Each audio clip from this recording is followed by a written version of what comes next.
Narito na ang mga nag-trending na kwento sa mundo ng social media.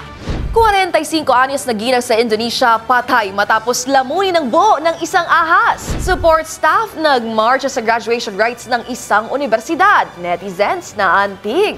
Filpo, susubukang maasungkit ng record para sa longest stamp in the world. Lola ni Tina Truck ang apong nagbook ng ride-hailing app kinaantigan online. At Taylor Swift inanunsyong sa December magtatapos ang kanyang record-breaking The Eras Tour.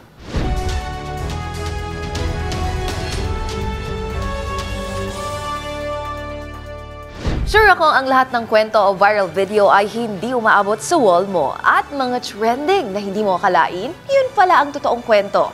Kasama mga follow-up na ginawa namin sa mga post na humahakot ng mataas na views, comments and shares. Kasama ang buong grupo ng TNVS Trending and Viral Show ang kukumpleto ng buong kwento. Ako po si Angelica Cosme at ito ang TNVS. Sama-sama tayo, Pilipino!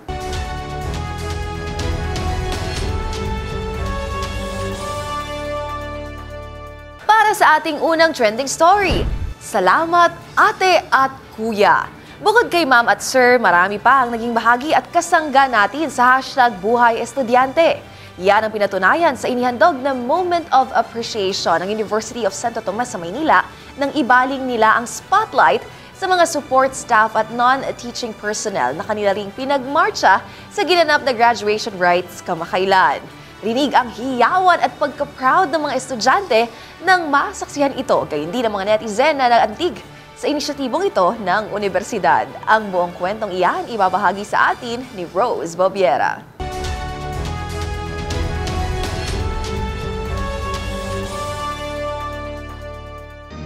Everyone, please welcome the members of the non-teaching academic staff of the Faculty of Arts and Letters, composed of office and general support staff.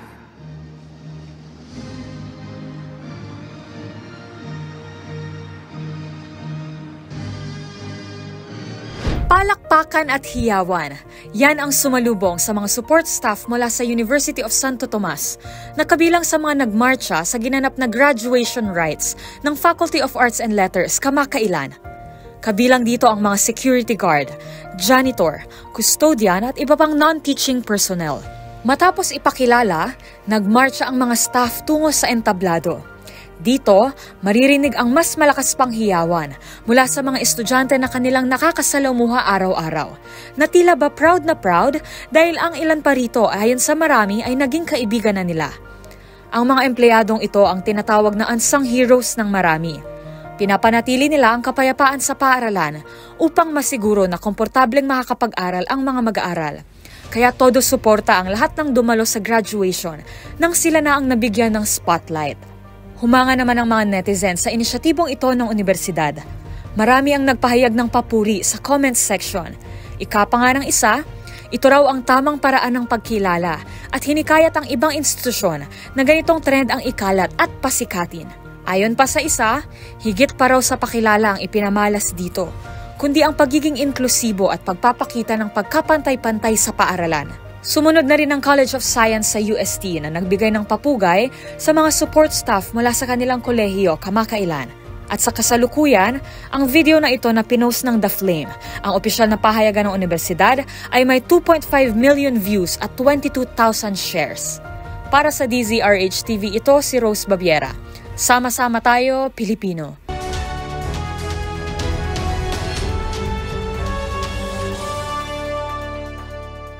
Sa ating next viral story, inahas si Mrs. Sa hindi inaasahang pagkakataon, literal na inahas ang misis ng isang lalaki sa Indonesia nang hindi na nito inuwian pa ang kaniyang pamilya. Sa kanilang investigasyon, ang naglahong misis natuklasang nilamon pala ng buo ng isang python. Ang buong detalye sa insidenteng gumulat sa netizens. Alamin sa balita ni Arnold Herrera.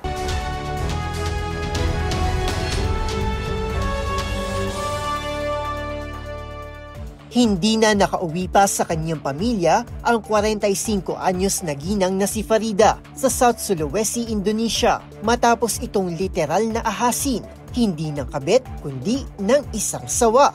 Sa kanyang biglaang pagkawala, agad nagsagawa ang mga otoridad ng search operation para tuntunin ang lokasyon ng nawawalang misis. Pero ang nakita lang nila ay mga gamit nito, bagay na mas ikinabahala ng mister nito. Sa tulong ng kanilang mga kabaryo, doon na nila namataan ng isang reticulated python na may habang 16 feet at tila kakaiba ang laki ng tiyan. Dito na sila naghinala kaya dito na nila napagdesisyonan na silipin ang sawa.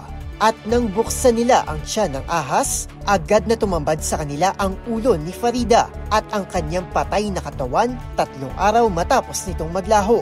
Batay sa mga local report, bagamat sobrang bihira, ay may iba na ring nasawi matapos lamunin ng ligaw na pythons. Tulad na lang noong nakalipas na taon kung saan isang magsasaka naman ang nabiktima ng isa namang 8-meter na python. Para sa DZRH TV, ito si Arnold Herrera. Sama-sama tayo, Pilipino.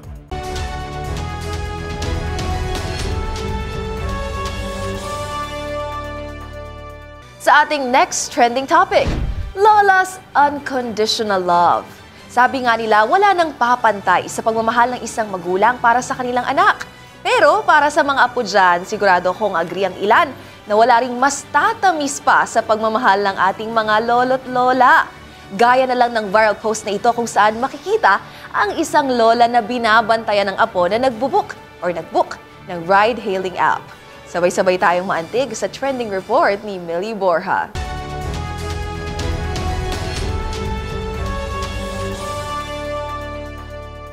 Marami ang naantig sa mga larawang ibinahagi ng netizen na si Ali Gagarin sa Facebook. Ibinida kasi nito ang kanyang lola na talagang tinatrack kung ligtas ba itong nakarating sa kanyang destinasyon matapos nitong umalis sa bahay at mag-book ng motorcycle taxi.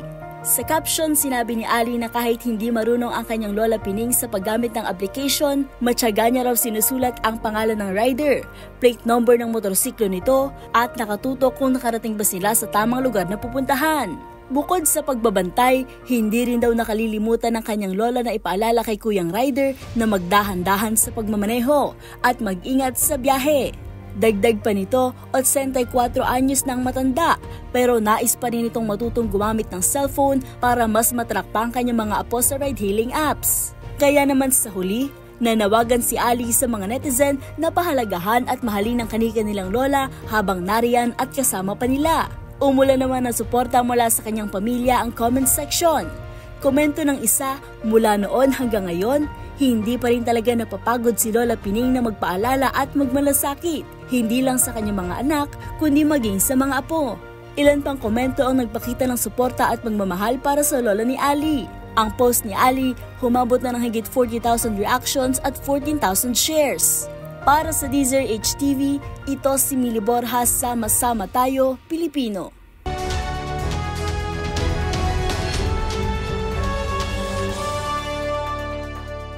Para sa kwentong record-breaking, longest stamp. Bilang pagdiriwang ng ika-125 anibersaryo ng First of Philippine Republic at Araw ng Kalayaan, isang 200mm by 35mm postage stamp ang inilunsad ng Philippine Postal Corporation.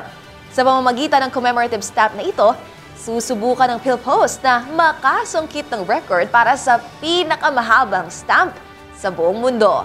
Silipin ang tinawag na Philippines First Republic in Asia stamp sa trending report ni Rovic Manuel.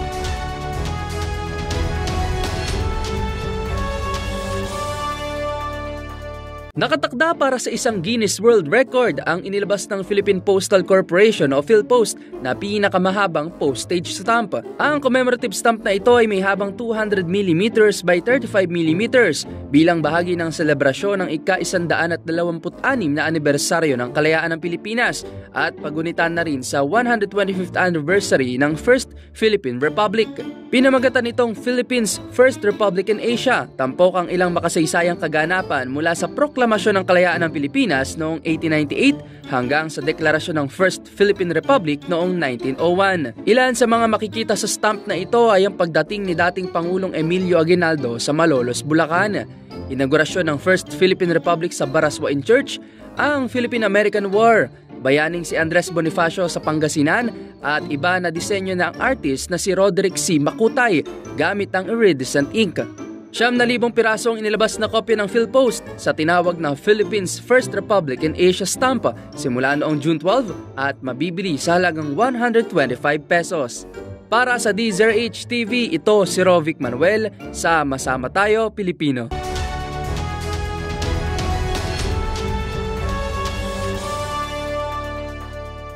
At para sa trending showbiz balita, Swifties, kinumpirma na ng award-winning singer-songwriter na si Taylor Swift na sa buwan ng Disyembre magtatapos ang kanyang record-breaking Eras Tour.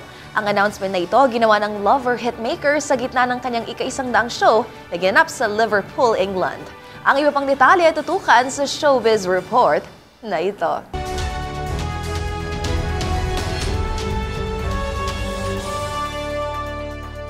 Kasabay ng kanyang ika-100 show sa Liverpool, England kamakailan, inanunsyo ng award-winning singer-songwriter na si Taylor Swift na sa Disyembre na magtatapos ang record-breaking The Eras Tour.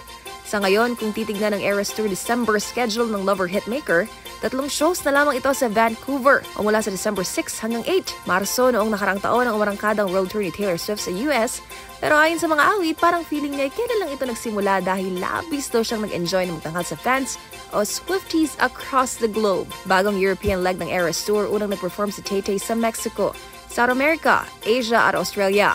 Batay sa music industry publication Polestar, pumalo sa higit 1 bilyon ang kinita ng blockbuster Eras Tour noong nakaraang taon o para pa lamang sa 60 shows nito, dahilan para masungkit ni Taylor ang titulong highest grossing tour of all time.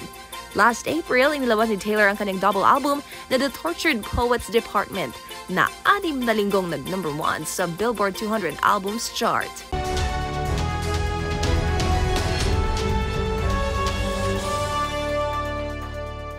Isa na namang episode ng mga nagpawaw, kinagiliwan at iba't ibang mga insidente ng mga nag-viral na kwento ang ating napanood.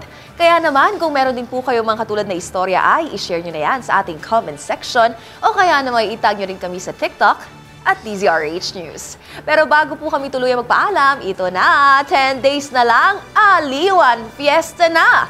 Matutunghayan na natin ang pasiklaban ng sining at kultura maging ang ganda, galing at talento ng mga Pilipino. Kaya naman mula sa iba't ibang panig ng Pilipinas, sama-sama tayong makiisa, makisaya dahil ang pista'y narito na, Aliwan Fiesta 2024 na. Kita-kits po!